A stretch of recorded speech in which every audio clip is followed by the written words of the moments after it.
Hi hello welcome to cube TV. నేను మీ సరిత. ఈ రోజు నాతో పాటు ప్రొఫెసర్ డాక్టర్ ముల్లపూడి సత్యనారాయణ గారు ఉన్నారు. ఆయనతో మాట్లాడదాం. నమస్తే సార్. నమస్కారం సరిత. రైట్. సో ఎట్టకేలకు కూటమి అయితే ఏర్పడింది ఏపీలో. సో మరి ముందు మరి వారి పాలన ఎలా ఉండబోతుంది, ఎలా చూడగలుగుతాం, ప్రజలు ఎలా ఉండబోతున్నారు ఏపీ ప్రజలు? అత్యద్భుతంగా ఉంటుంది. ఎందుకనంటే ప్రజల కోరిక మేరకు భారీ మెజారిటీతో టోటల్ స్వీప్ చేసి ఇంచుమించుగా అసలు మీరు ఊహించారా? అసలు మిమ్మల్ని అడగాల్సిన క్వశ్చన్ ఇదే. మీరు రాగానే అడుగుదాం అనుకున్నాను. అసలు ఎక్స్పెక్ట్ చేశారా ఈ మెజారిటీని మీరు? అంటే ప్రజల నిర్ణయమే ఫైనల్ నిర్ణయం. నేను ఎలక్షన్ కి 2 months బ్యాక్ తాళపూడి వెళ్ళాను. మాది రాజమండ్రి కాబట్టి ఆ పక్కన మన తెలిసిన వాళ్ళు ఉంటే వెళ్ళాం ఓ ఫంక్షన్ కి. అక్కడ ఎవరు చూసినా టీడీపీ వచ్చేస్తోంది అని చెప్తున్నారు. తర్వాత వైజాగ్ నుంచి వచ్చిన వాళ్ళు, విజయవాడలో ప్రతి ఒక్కళ్ళు ఇంచుమించు. సో అప్పుడు అనుకున్నాను నేను, కేసీఆర్ కూడా అలాగే చెప్పారు అప్పుడు, కాంగ్రెస్ వచ్చేస్తుంది అని నేను నమ్మలా.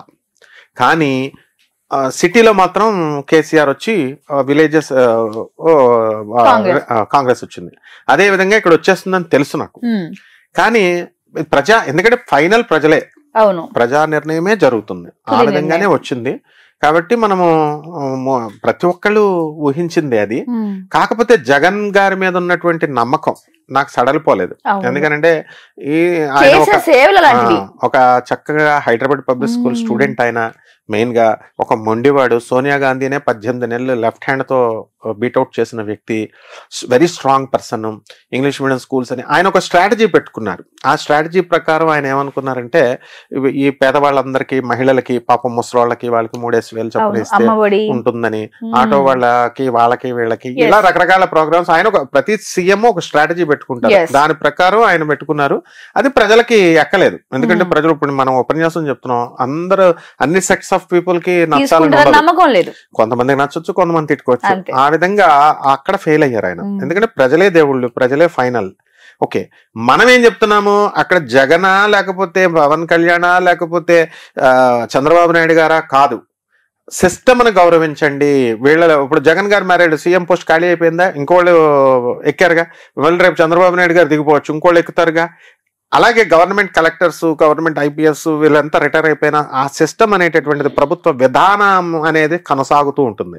ఆ విధానమే పాలన అంటే. ఆ విధానాన్ని మనం రక్షించుకోవాలా, పరిరక్షించుకోవాలా, గౌరవించాలా. This is democracy. అందువల్ల ఇప్పుడు ఏంటంటే కూటమి, ప్రజలు కోరుకున్న కూటమిని తెచ్చుకున్నారు. కాబట్టి చంద్రబాబు నాయుడు గారి మీద నమ్మకం కంటే పవన్ కళ్యాణ్ గారి మీద నమ్మకంతో ప్రజలు ఓటేశారని ఒక వర్గం చెప్తున్నారు. అలాగే చంద్రబాబు నాయుడు గారు మరి ఆయన ఈ ఆంధ్ర రాష్ట్రాన్ని, ముఖ్యంగా అమరావతిని ఒక క్యాపిటల్ని డిసైడ్ చేసి పడేసి, పోలవరం ప్రాజెక్ట్ని, రోడ్లని ఇవన్నీ వేస్తారు అని చెప్పేసి మేము వేసామండి, ఆంధ్రదేశాన్ని ప్రగతి పదంలో తీసుకెళ్తారని నమ్ముతున్నారు. మనం కూడా నమ్ముదాం. అయితే జగన్ గారు కూడా నమ్ముతారు, తప్పేముంది అందులో.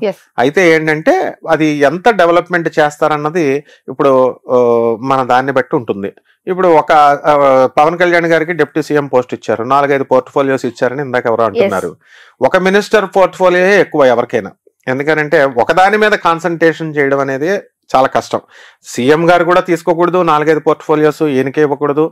అసలు ఫస్ట్ మనిషి మీద అసలు అన్ని భారాలు పెట్టకూడదు. బికాస్ ఆ మైండ్ అనేది 4 సైడ్ పనిచేయడం చాలా కష్టం. పవన్ కళ్యాణ్ గారికి డిప్యూటీ సీఎం గారు ఇస్తారు అని ప్రకటించింది మనమే.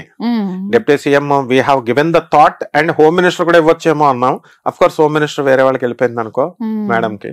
ఇక ఇప్పుడు ఒక స్పెషాలిటీ ఉంటుందమ్మా, మెకానికల్ ఇంజనీరింగ్ నేనే చేస్తాను, ఎలక్ట్రానిక్స్ నేనే చూస్తాను, కెమిస్ట్రీ నేనే చూస్తానంటే కుదరదు కదా. ఇది పొలిటీషియన్స్ కాబట్టి పాలన వాళ్ళ చేతిలో ఉంటుంది కాబట్టి వాళ్ళు ఇష్టం వచ్చినట్టు తీసుకుంటారు. 5 పోర్ట్ఫోలియోస్, 4 పోర్ట్ఫోలియోస్. ఆయన ఏమనుకుంటాడో అని చంద్రబాబు నాయుడు గారు ఏమనుకుంటాడో అని, ఇలా వాళ్ళు అది సమర్థవంతంగా చేసుకున్నప్పుడు okay. But rolling stone gathers no moss అని చెప్తున్నాం. అంటే ఎప్పుడు కూడా అన్నిట్ల మీద అడుగుపెట్టిన వాళ్ళు అది కూడా మెటీరియల్ ఏం అంటుకోదు. ఈ స్టోన్ తారు వేసేటటువంటి దానికి ఏం అంటుకోదు లాస్ట్ లో. కాబట్టి రోడ్డు వేసే రోలర్ కి ఒక్క మట్టి కూడా అంటుకోదు అనమాట. దాన్ని rolling stone gathers no moss అంటారు. సో ఇంపార్షియల్ గా మనం చెప్పడంలో మనది ఎప్పుడు కూడా, మన ఛానల్ ఎప్పుడు కరెక్ట్ గా ఉంటుంది కాబట్టి తప్పకుండా పాలన అనేటటువంటిది బ్రహ్మాండంగా చేస్తారు. అయితే త్రికూటమి కాబట్టి వీళ్ళకి స్పర్ధలు వస్తాయేమో, 6 నెలల్లో పడిపోతుందేమో, లేకపోతే 2 సంవత్సరాల్లో పడిపోతుందేమో, ఇలా రకరకాల అపోహలు ఉన్నాయి. అవి ఏముండవు.